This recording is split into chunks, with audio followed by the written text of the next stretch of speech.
Hello friends, welcome back to our YouTube channel. Friends, ಇವತ್ತಿನ ಈ ವಿಡಿಯೋದಲ್ಲಿ ನಾನು ಪ್ರೀ ಮ್ಯಾಟ್ರಿಕ್ ಸ್ಕಾಲರ್ಶಿಪ್ ಅಂದರೆ SSP 1ನೇ ತರಗತಿಯಿಂದ 10ನೇ ತರಗತಿವರೆಗೆ ಪ್ರೀ ಮ್ಯಾಟ್ರಿಕ್ ಸ್ಕಾಲರ್ಶಿಪ್ ಆನ್ಲೈನ್ ಮೂಲಕ ಯಾವ ಥರ ಅರ್ಜಿ ಸಲ್ಲಿಸೋದು ಅನ್ನೋದನ್ನು ಈ ವಿಡಿಯೋದಲ್ಲಿ ಮಾಹಿತಿ ಕೊಡ್ತಾ ಇದ್ದೀನಿ. ಸ್ನೇಹಿತರೆ, ಎಲ್ಲಕ್ಕಿಂತ ಮೊದಲು ನೀವು ssp.postmatric.karnataka.gov.in ವೆಬ್ಸೈಟನ್ನು ಓಪನ್ ಮಾಡ್ಕೊಳ್ಳಿ.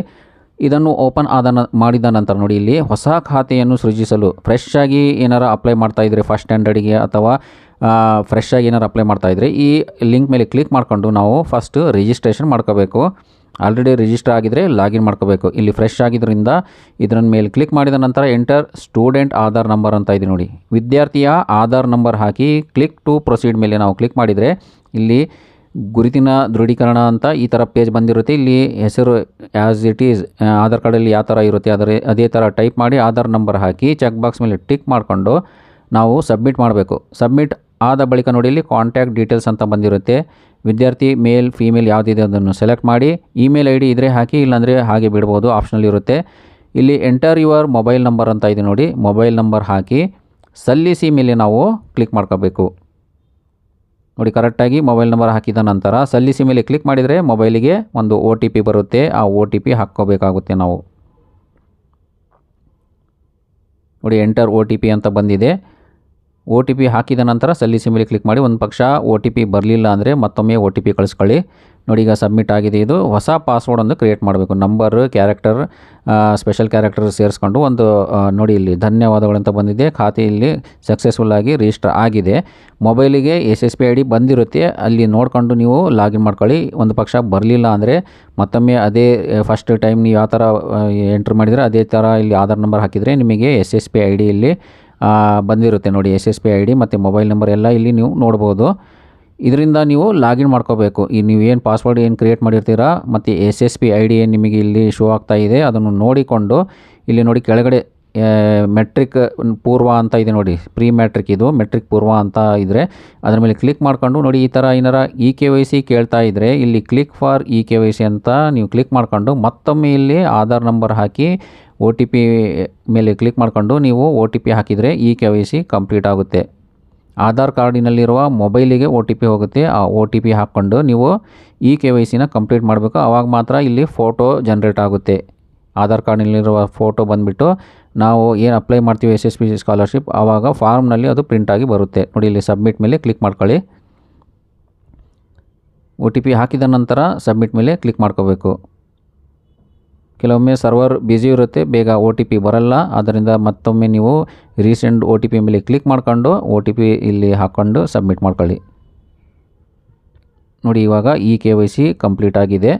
ಓಕೆ ಮೇಲೆ ಕ್ಲಿಕ್ ಮಾಡಿಕೊಂಡು ಇಲ್ಲಿ ಡಿಸ್ಪ್ಲೇಡ್ ಫೋಟೋ ಕರೆಕ್ಟ್ ಅಂತ ಇದೆ ನೋಡಿ. ಇಲ್ಲಿ ಚೆಕ್ ಬಾಕ್ಸ್ ಮೇಲೆ ಟಿಕ್ ಮಾಡ್ಕೊಳ್ಳಿ. ನಂತರ ಸೇವ್ ಮೇಲೆ ಕ್ಲಿಕ್ ಮಾಡ್ಕೊಂಡ್ರೆ ಇದು ಸೇವ್ ಆಗುತ್ತೆ. ಕೆಲವೊಮ್ಮೆ ಫೋಟೋ ನಿಮಗೆ ಡಿಸ್ಪ್ಲೇ ಆಗಲ್ಲ, ಆದರೂ ನೀವು ಡಿಸ್ಪ್ಲೇ ಫೋಟೋ ಕರೆಕ್ಟ್ ಅಂತ ಚೆಕ್ ಬಾಕ್ಸ್ ಮೇಲೆ ಟಿಕ್ ಮಾಡ್ಕೊಂಡು ಸೇವ್ ಮಾಡ್ಕೊಳ್ಳಿ. ಆವಾಗ ಇದು ಸೇವ್ ಆಗಿರುತ್ತೆ. ನಂತರ apply for pre matric scholarship ಅಂತ ಇದೆ ನೋಡಿ. ಇದ್ರ ಮೇಲೆ ಕ್ಲಿಕ್ ಮಾಡಿಕೊಂಡು ನಾವು ಸ್ಕಾಲರ್ಶಿಪ್ಪಿಗೆ ಅಪ್ಲೈ ಮಾಡ್ಕೋಬೇಕು. ನೋಡಿ, ಇಲ್ಲಿ ಪಾಪಪ್ ವಿಂಡೋನ ಕ್ಲೋಸ್ ಮಾಡ್ಕೊಳ್ಳಿ. ಇಲ್ಲಿ 3 ಸ್ಟೆಪ್ಸ್ ಇರುತ್ತೆ. ಸಬ್ಮಿಟ್ ಡೀಟೇಲ್ಸ್ ಮೇಲೆ ಕ್ಲಿಕ್ ಮಾಡ್ಕೊಂಡು ಹಂತವಾಗಿ ನಾವು ಫಾಲೋ ಮಾಡಬೇಕು. ನೋಡಿ, ಇಲ್ಲಿ SATS ID enter SATS ID ಅಂತ ಬಂದಿರುತ್ತೆ. SATS ID ಹಾಕಿ ಗೆಟ್ ಡೇಟಾ ಮೇಲೆ ನಾವು ಕ್ಲಿಕ್ ಮಾಡಿದರೆ ಇಲ್ಲಿ ಡೀಟೇಲ್ಸ್ ಎಲ್ಲ ಫೆಚ್ ಆಗಿ ಬರುತ್ತೆ. ಆದ್ದರಿಂದ SATS IDನ ಕರೆಕ್ಟಾಗಿ ನೀವು ಫಿಲ್ ಮಾಡ್ಕೊಂಡು ಗೆಟ್ ಡೇಟಾ ಮೇಲೆ ಕ್ಲಿಕ್ ಮಾಡಿ. ಕೆಲವೊಮ್ಮೆ ನೋ ರೆಕಾರ್ಡ್ಸ್ ಫೌಂಡ್ ಅಂತ ಬಂದಿರುತ್ತೆ. ಆದ್ದರಿಂದ SATSನ ಕರೆಕ್ಟಾಗಿ ರೀಚೆಕ್ ಮಾಡ್ಕೊಂಡು ಕರೆಕ್ಟಾಗಿ ಎಂಟ್ರಿ ಮಾಡಿ ಗೆಟ್ ಡೇಟಾ ಮೇಲೆ ಕ್ಲಿಕ್ ಮಾಡಿ. ನೋಡಿ, ಇನ್ಫಾರ್ಮೇಷನ್ ಎಲ್ಲ ಇಲ್ಲಿ ಫೆಚ್ ಆಗಿದೆ. ಕರೆಕ್ಟ್ ಇದ್ದರೆ ಓಕೆ ಮೇಲೆ ಕ್ಲಿಕ್ ಮಾಡಿ.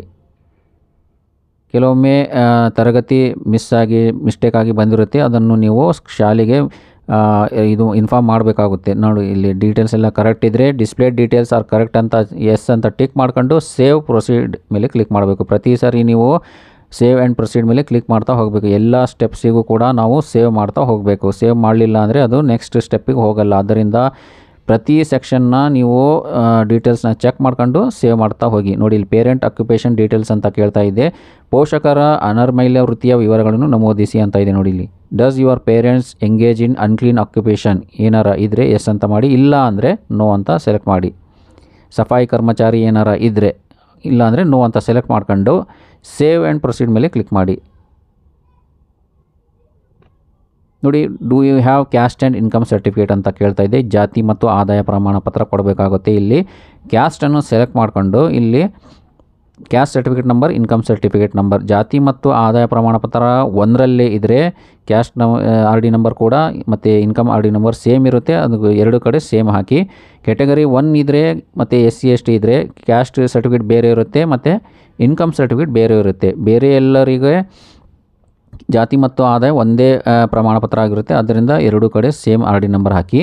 ಒಂದು ಪಕ್ಷ ವಿದ್ಯಾರ್ಥಿಯ ತಂದೆ ಕಟ್ಟಡ ಕಾರ್ಮಿಕರು ಏನಾರ ಆಗಿದರೆ do you have caste and income ಅಂತ ಇದೆ ನೋಡಿ, ಇಲ್ಲಿ ನೋ ಅಂತ ಸೆಲೆಕ್ಟ್ ಮಾಡ್ಕೊಂಡು ಜಾತಿಯನ್ನು ಸೆಲೆಕ್ಟ್ ಮಾಡ್ಕೊಂಡು ಇಲ್ಲಿ ಕ್ಯಾಟಗರಿ ಅಂತ ನೋಡಿ, ಇಲ್ಲಿ ಅಪ್ಲೈ ಓನ್ಲಿ ಫಾರ್ ನೋಡಿ ರೈತ ವಿದ್ಯಾನಿಧಿ, ಅಗ್ರಿಕಲ್ಚರ್ ಲೇಬರ್ ರೈತ ವಿದ್ಯಾನಿಧಿ, ಮೀನುಗಾರ ವಿದ್ಯಾನಿಧಿ, educational assistance to children of construction workers ಅಂತ ಇದೆ ನೋಡಿ. ಕಟ್ಟಡ ಕಾರ್ಮಿಕರ ಮಕ್ಕಳು ಏನಾರ ಆಗಿದ್ದರೆ, ಅವ್ರ ತಂದೆ ಏನಾರ ಕಟ್ಟಡ ಕಾರ್ಮಿಕರಾಗಿದ್ದರೆ ಇಲ್ಲಿ ಕ್ಯಾಸ್ಟ್ ಆ್ಯಂಡ್ ಇನ್ಕಮ್ ಆಪ್ಷನ್ನ ನೋ ಅಂತ ಸೆಲೆಕ್ಟ್ ಮಾಡಿದರೆ ಮಾತ್ರ ಈ ಆಪ್ಷನ್ ಬರುತ್ತೆ. ಎಸ್ ಅಂತ ಮಾಡಿದರೆ ಕಟ್ಟಡ ಕಾರ್ಮಿಕರ ಆಪ್ಷನ್ ಬರಲ್ಲ. ಆದ್ದರಿಂದ ಕಟ್ಟಡ ಕಾರ್ಮಿಕರ ಸ್ಕಾಲರ್ಶಿಪ್ಗೆ ಏನಾರ ಅಪ್ಲೈ ಮಾಡ್ತಾ ಇದ್ದರೆ ಇಲ್ಲಿ ನೋ ಅಂತ ಸೆಲೆಕ್ಟ್ ಮಾಡ್ಕೊಂಡು ಕ್ಯಾಟಗರಿನ ಇಲ್ಲಿ ಕೆಳಗಡೆ ಬಂದಿರೋ ಆಪ್ಷನ್ನ ಸೆಲೆಕ್ಟ್ ಮಾಡ್ಕೋಬೇಕು. ಜನರಲ್ ಆಗಿದ್ದರೆ ಇಲ್ಲಿ do you have caste and income ಅಂತ ಇದೆ ನೋಡಿ, ಎಸ್ ಅಂತ ಟಿಕ್ ಮಾಡ್ಕೊಂಡು ಜಾತಿ ಮತ್ತು ಆದಾಯ ಪ್ರಮಾಣ ಪತ್ರ ಆರ್ ಡಿ ನಂಬರ್ ಇಲ್ಲಿ ಎಂಟ್ರ್ ಮಾಡಿ ಚೆಕ್ ಮೇಲೆ ಕ್ಲಿಕ್ ಮಾಡಬೇಕು. ಹೌದು ಸ್ನೇಹಿತರೆ, ಕಟ್ಟಡ ಕಾರ್ಮಿಕರ ಆಗಿದ್ದರೆ ನೋ ಅಂತಲೇ ಸೆಲೆಕ್ಟ್ ಮಾಡಬೇಕು. ನೋ ಅಂತ ಮಾಡಿದರೆ ಮಾತ್ರ ಇಲ್ಲಿ educational assistance to workers construction workers ಅಂತ ಬಂದಿರುತ್ತೆ, ಇಲ್ಲಾಂದರೆ ಬರಲ್ಲ ಅದು. ಆದ್ದರಿಂದ ನೋಡಿಕೊಂಡು ನಾವು ಅಪ್ಲೈ ಮಾಡ್ಕೋಬೇಕು. ಕಟ್ಟಡ ಕಾರ್ಮಿಕರು ಇಲ್ಲ ಅಂದರೆ ಎಸ್ ಅಂತ ಟಿಕ್ ಮಾಡ್ಕೊಂಡು ಆರ್ ಡಿ ನಂಬರ್ ಹಾಕಬೇಕು. ಪೋಸ್ಟ್ ಮ್ಯಾಟ್ರಿಗೂ ಕೂಡ ಅದೇ ರೀತಿ ಮಾಡಬೇಕು. ಅಲ್ಲಿ ಇನ್ಕಮ್ ಸರ್ಟಿಫಿಕೇಟ್ ನಂಬರ್ ಮಾತ್ರ ಆರ್ ಡಿ ನಂಬರ್ ಎಂಟ್ರ್ ಮಾಡಬೇಕು. ಇನ್ಕಮ್ ಕೇಳುತ್ತೆ, ಆವಾಗ ಇನ್ಕಮ್ ಸರ್ಟಿಫಿಕೇಟ್ ನಂಬರ್ ಹಾಕಬೇಕಾಗುತ್ತೆ. ಪ್ರೀ ಮ್ಯಾಟ್ರಿಕಿಗೆ ಕ್ಯಾಸ್ಟ್ ಇನ್ಕಮ್ ಕೇಳಲ್ಲ, ಕಟ್ಟಡ ಕಾರ್ಮಿಕರ ಮಕ್ಕಳಿಗೆ ಮಾತ್ರ. ನೋಡಿ, ಪರ್ಸನ್ ವಿತ್ ಡಿಸೆಬಿಲಿಟೀಸ್ ಏನಾರ ಇದ್ದರೆ ಎಸ್ ಅಂತ ಟಿಕ್ ಮಾಡಿ UDID ನಂಬರ್ ಹಾಕಿ ಇಲ್ಲಿ ಗೆಟ್ ಡೇಟಾ ಮೇಲೆ ಕ್ಲಿಕ್ ಮಾಡಿದರೆ ಅವರ ಡೀಟೇಲ್ಸ್ ಫೆಚ್ ಆಗುತ್ತೆ. ಪರ್ಸನ್ ವಿತ್ ಡಿಸೆಬಿಲಿಟೀಸ್ ಇಲ್ಲ ಅಂದರೆ ನೋ ಅಂತ ಸೆಲೆಕ್ಟ್ ಮಾಡಿ ಸೇವ್ ಆ್ಯಂಡ್ ಪ್ರೊಸೀಡ್ ಮೇಲೆ ಕ್ಲಿಕ್ ಮಾಡಬೇಕು. ಫಿಸಿಕಲಿ ಹ್ಯಾಂಡಿಕ್ಯಾಪ್ಡ್ ಏನಾರ ಇದ್ದರೆ ಬಾಕಿ ಎಲ್ಲ ಡೀಟೇಲ್ಸ್, ಅಡ್ರೆಸ್ ಡೀಟೇಲ್ಸ್ ಎಲ್ಲ ಫಿಲ್ ಮಾಡಿ. Are you a day scholar ಅಂತ ಇದೆ ನೋಡಿ, ಎಸ್ ಅಂತ ಟಿಕ್ ಮಾಡಬೇಕು. ಒಂದು ಪಕ್ಷ ಹಾಸ್ಟೆಲ್ನಲ್ಲಿ ಏನಾರ ಇದ್ದರೆ ನೋ ಅಂತ ಸೆಲೆಕ್ಟ್ ಮಾಡಿದರೆ ಅವ್ರ ಹಾಸ್ಟೆಲ್ ಡೀಟೇಲ್ಸ್ ಆಟೋಮೆಟಿಕ್ಕಾಗಿ ಫೆಚ್ ಆಗಿ ಬಂದಿರುತ್ತೆ. ಅವ್ರು ಏನಾರ ಹಾಸ್ಟೆಲ್ನಲ್ಲಿ ಏನಾರ ವಿದ್ಯಾಭ್ಯಾಸ ಮಾಡ್ತಾ ಇದ್ದರೆ.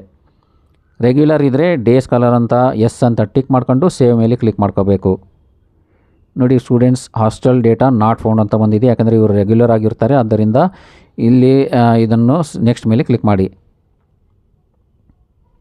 ನೋಡಿ, your application will be paid only if Aadhaar is seeded to the bank account, kindly get your Aadhaar seeding done ಅಂತ ಈ ಥರ ಏನಾರು ಮೆಸೇಜ್ ಬಂದರೆ ಆಧಾರ್ ಬ್ಯಾಂಕಿಗೆ ಲಿಂಕ್ ಆಗಿರಲ್ಲ, ಆವಾಗ ಆಧಾರ್ನ ಬ್ಯಾಂಕ್ ಅಕೌಂಟಿಗೆ ಲಿಂಕ್ ಮಾಡಬೇಕು, ಸೀಡ್ ಮಾಡಬೇಕು, ಆವಾಗ ಮಾತ್ರ ಇಲ್ಲಿ ಸ್ಕಾಲರ್ಶಿಪ್ ಬರುತ್ತೆ.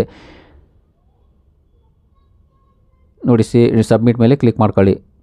ಈ ಥರ ಪಾಪಪ್ ಮೆಸೇಜ್ ಬರ್ತಾ ಇದ್ದರೆ ಕಡ್ಡಾಯವಾಗಿ ಬ್ಯಾಂಕ್ ಅಕೌಂಟ್ನ ಆಧಾರಿಗೆ ಲಿಂಕ್ ಮಾಡಿಸಿದರೆ ಮಾತ್ರ ಸ್ಕಾಲರ್ಶಿಪ್ ಹಣ ಜಮಾ ಆಗುತ್ತೆ, ಇಲ್ಲಾಂದರೆ ಹಣ ಜಮಾ ಆಗಲ್ಲ. ಆದ್ದರಿಂದ ನೋಡಿಕೊಂಡು ಇಲ್ಲಿ ನಾವು ಪ್ರೊಸೀಜರ್ನ ಫಾಲೋ ಮಾಡಬೇಕು.